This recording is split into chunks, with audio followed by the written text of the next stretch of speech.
오늘 주제는 사랑.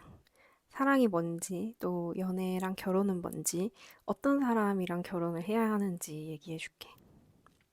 사랑은 조건 없이 상대의 이야기를 들어주고, attention, 관심, 주의를 기울이고, affection, 애정, 상대의 특별한 점을 발견하고, appreciation, 감탄, 그 자체로 인정하는 거, acceptance, 받아들임. 야, 여기서 중요한 것은 조건 없이라는 거야. 부모가 갓난아기를 대하는 태도를 생각해 보면 돼. 또는 사람들이 반려동물을 대하는 태도. 그냥 계속 지켜보잖아. 관심. 그리고 너무 좋아하고 애정. 그리고 그 존재가 특별하다라고 생각하고 감탄. 뭘 하든 예뻐하잖아. 인정. 이게 사랑이야. 부모님한테 받는 사랑. 그게 진짜 사랑이야. 근데 사람들은 대부분 사랑한다고 생각하면서도 사랑을 안 해. 심지어 부모들도 어떤 순간에는 아이에게 조건을 가지고 애정을 주기도 하잖아. 이게 왜 그러냐면 자기 자신을 사랑하지 않아서 그래. 자기 자신을 사랑할 줄 알아야 상대도 사랑할 수 있거든. 근데 웃긴 건 자신을 사랑하지 않는 이유는 사랑을 제대로 받아본 적이 없어 그래. 모순이지? 너희는 스스로를 사랑하고 있는지 돌아봐. 혹시 자기를 향한 애정에 조건이 있는지 있다면 그건 사랑하는 게 아니야. 그리고 너희는 그 조건에서 벗어나야 돼. 그 조건에서 벗어나서 스스로를 사랑할 수 있게 되면 타인을 사랑할 수 있을 거고 또 세상 모든 존재를 사랑할 수 있게 되겠지. 모두를 사랑해야 한다는 거야.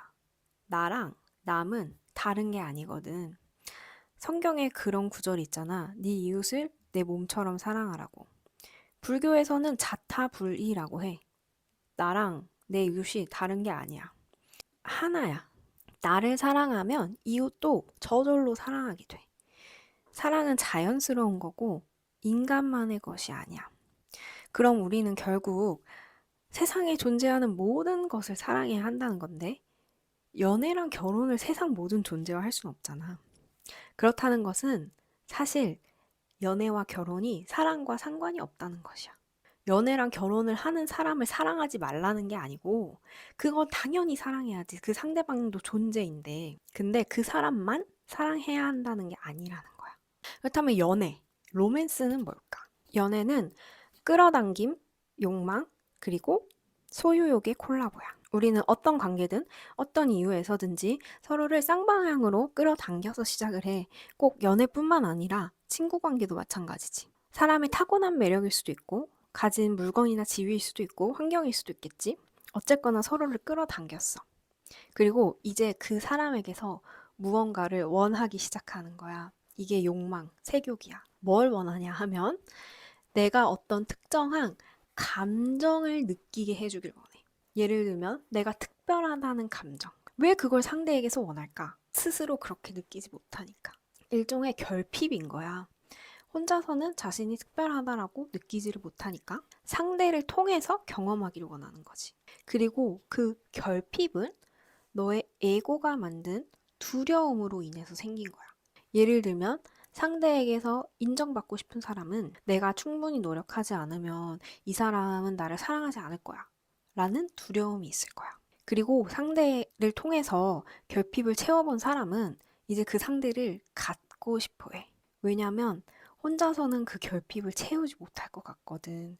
그리고 그 결핍을 채우는 순간에 에고에 만족감을 주거든. 그러려면 이 사람이 계속 내 옆에 있어야 할 것 같거든. 근데 이 사람이 내가 기대한 대로 행동하지 않는 순간이 오면 이 사람이 나의 결핍을 더 이상 채워주지 못할 것 같은 거야. 그래서 불안해지기 시작하지. 그러면서 상대를 통제하려고 해. 이게 소유욕이야. 그러니까 연애에는 사실 사랑이 없어.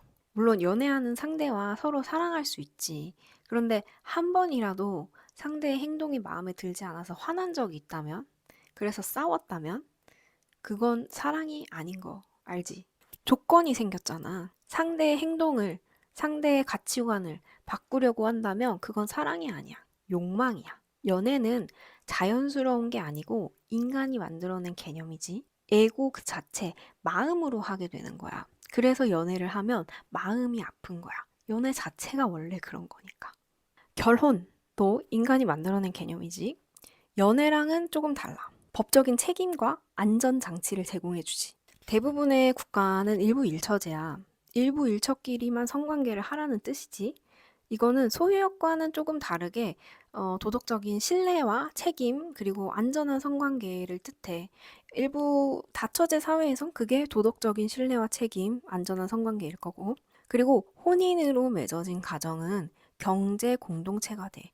생활비, 집, 자산 등 서로 물질적으로 돌보는 관계가 되는 거고, 그에 대한 책임을 서로 갖는 거지. 그래서 나는 개인적으로 모든 것을 반반 딱딱딱딱 나누는 부분은 결혼한 의미가 없는 게 아닐까 싶어. 그건 혼자서도 충분히 할 수 있잖아. 마지막으로 결혼은 나의 유산을 누군가와 함께 남기는 것이야. 나의 삶의 가치, 철학, 흔적을 공유하는 누군가랑 함께 삶의 수많은 선택을 하는 거거든. 아이를 낳는 것을 포함해서. 그래서 사실 연애와는 다르게 삶을 같이 짊어지고 갈 하나의 프로젝트를 하는 거랑 같아.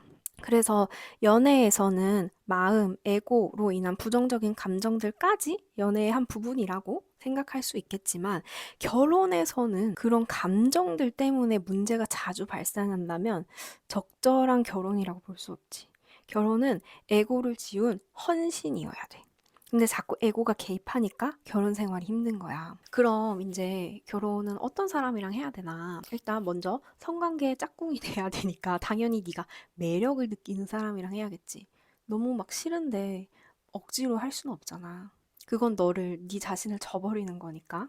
네가 매력적이라고 생각하는 사람과 해야 돼. 그리고 경제 공동체로서 잘 살려면 잘 맞아야 돼. 잘 맞는다는 게 뭐냐면 너와 상대방이 살아오면서 비슷한 선택을 해왔는지를 보면 돼. 자본주의 사회에서는 많은 선택들이 경제적 선택이거든. 비슷한 선택을 하는 사람들은 잘 맞는 사람들이고, 잘 맞는 사람들은 경제 공동체를 꾸릴 때 갈등이 적겠지. 그리고 성관계 짝꿍과 경제 공동체로서 서로에게 헌신해야 되니까 믿을 수 있는 사람을 만나야 돼.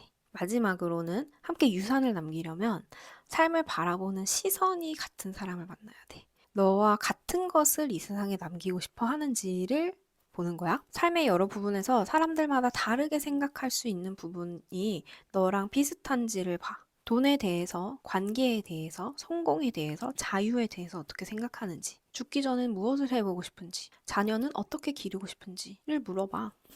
그리고 이런 것들을, 그 사람을 소유하려고 들지 말고 그냥 친구로서, 아는 사람으로서 오래 옆에 두고 지켜보는 거야. 그리고 서로 우리는 서로한테 매력도 느끼고 비슷한 선택을 해왔고 어, 삶을 바라보는 시선도 비슷하네? 그럼 우리 둘이 살면은 문제 없겠다.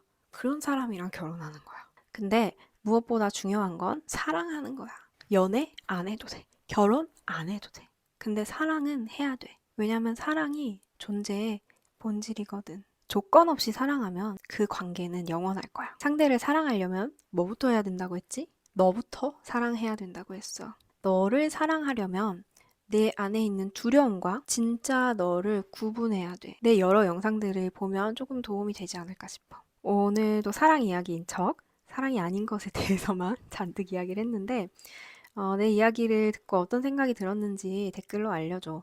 여기는 너희를 위한 안전한 공간이고, 내가 하나씩 다 읽어볼 거야. 그럼 오늘도 즐거운 하루 보내길. 나는 너를 사랑해.